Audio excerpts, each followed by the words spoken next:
رسولا أن ينكح المحصنات المؤمنات فمما ملكت أيمانكم من فتياتكم المؤمنات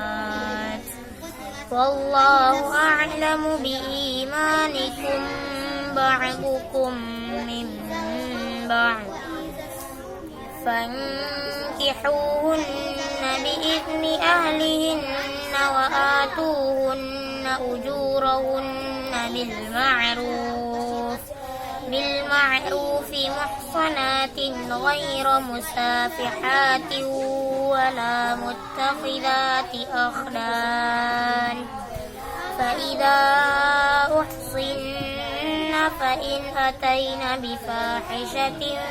فعليهن نصف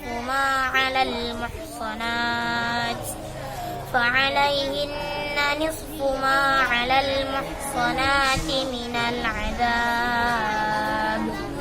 ذلك لمن خشي العنة منكم وأن تصبروا خير لكم والله غفور رحيم يريد الله